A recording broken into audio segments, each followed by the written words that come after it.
Hi friends, welcome to movie updates and reviews. మీకోసం screen 7 movie review తీసుకొచ్చాను guys. ఇది ఒక హాలీవుడ్ మూవీ గైస్. మూవీ చూడడం జరిగింది. మూవీ ఎలా ఉందో రివ్యూలో తెలుసుకోండి గైస్. రివ్యూలోకి వెళ్ళే ముందు కొత్తగా మన ఛానల్ని చూస్తున్నవారైతే సబ్స్క్రైబ్ చేసుకోండి గైస్. చూస్తున్నారు బట్ సబ్స్క్రైబ్ చేయట్లేదు. Please try to subscribe my channel. నచ్చితే లైక్ చేయండి, షేర్ చేయండి, సబ్స్క్రైబ్ చేసుకోండి guys. Movie updates and reviews.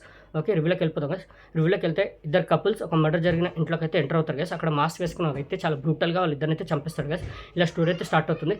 Heroine అయితే ఉంటుంది గైస్. హీరోయిన్కి ఒక డాక్టర్ అయితే ఉంటుంది. తనకు బాయ్ ఫ్రెండ్ అయితే ఉంటాడు. తన కూతురు వాళ్ళ బాయ్ ఫ్రెండ్ని హీరోయిన్ అయితే అవాయిడ్ చేస్తూ ఉంటుంది. ఇష్టం ఉండదు కూతురు వాళ్ళ బాయ్ ఫ్రెండ్ అంటే, ఇగ్నోర్ చేస్తూ ఉంటుంది.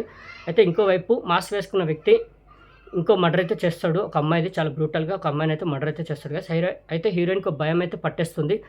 ఆ వ్యక్తి తన కూతుర్ని కూడా ఎక్కడ ఆపదగా వస్తాడేమోనని హీరోయిన్కి అయితే భయం అయితే పట్టేస్తుంది కదా. తన సిటీలోనే ఉన్నాడు, తన కూతురికి ఎక్కడ ఆపదగా వస్తాడేమోనని హీరోయిన్కి అయితే భయం అయితే పట్టేస్తుంది కదా. మరి హీరోయిన్ భయం నిజమైందా? ఆ మాస్క్ వేసుకున్న వ్యక్తి హీరోయిన్ వాళ్ళ కూతుర్ని కూడా చంపడానికి ట్రై చేస్తాడా?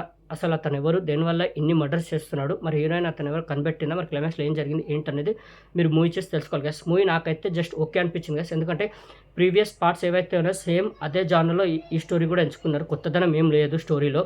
సేమ్ ప్రీవియస్ పార్ట్స్ లెక్కనే ఈ మూవీ కూడా ఉంది గైస్.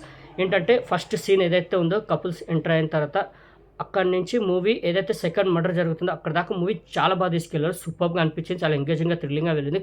వన్స్ ఆ 2 మర్డర్స్ జరుగుతాయి. అక్కడి నుంచి మూవీ ఇంకా చాలా బోరింగ్గా వెళ్ళింది. కొత్తదనం ఏం అనిపించలేదు. సేమ్ అవే రిపీటెడ్ మర్డర్స్ జరగడం, స్టోరీ లేకపోవడం, ఇంకా ఎండ్ అవ్వడం, కొత్తదనం ఏం అనిపించలేదు. అంత ఇంప్రెసింగ్ ఏం అనిపించలేదు గైస్. పర్ఫార్మెన్సెస్ అందరు బాగా చేశారు. అక్కడక్కడ ఎంగేజ్ థ్రిల్ చేస్తుంది మూవీ.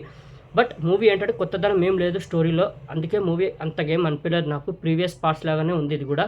ఎవరైతే స్క్రీమ్ మూవీస్ని ఎవరైతే ప్రీవియస్ పార్ట్స్ని చూసారో వాళ్ళకి మూవీ నచ్చొచ్చు. కొత్తదనం ఉండాలి స్టోరీలో, ఎంగేజ్ ఎక్కువ థ్రిల్ చేయాలంటే వాళ్ళకైతే మూవీ నచ్చకపోవచ్చు గైస్. కొత్తదనం స్టోరీలో ఏం లేదు. ఎంగేజ్ థ్రిల్ చేస్తుంది బట్ అంత చేయదు. అక్కడక్కడ ఎంగేజ్ థ్రిల్ చేస్తుంది. ఓకే, బ్లడ్ వైలెన్స్ ఎక్కువ ఉంది గైస్. బ్రూటల్ సీన్స్ కూడా ఉన్నాయి. ఫ్యామిలీని అయితే అవాయిడ్ చేయండి. ఓకే, ఫ్యామిలీతో అయితే వాచ్ చేయకండి. నేనైతే మూవీని జస్ట్ ఓకే అంటాను గైస్. 1 టైం వాచబుల్, చూడండి. అంత బ్యాడ్ ఏం లేదు మూవీ. ఈ మూవీకి నేచర్ రేటింగ్ అయితే 5కి 2.5 గైస్. నాకైతే జస్ట్ ఓకే అనిపించింది. ఓకే, అంతగా ఇంప్రెసింగ్ ఏం అనిపించలేదు గైస్. ప్రీవియస్ పార్ట్స్ లెక్కనే ఈ మూవీ కూడా అనిపించింది. కొత్తదనం ఏం లేదు స్టోరీలో చెప్పుకోవడానికి. అంతే తప్ప మూవీ నాకైతే పెద్దగా ఇంప్రెసింగ్ ఏం అనిపించలేదు. అందుకే ఓకే, స్క్రీన్ 7 మూవీ రివ్యూ మీకు నచ్చిందని అనుకుంటున్నాను గైస్. మరిన్ని మూవీ అప్డేట్స్ కోసం అండ్ రివ్యూస్ కోసం like and subscribe movie updates and reviews guys. Thank you.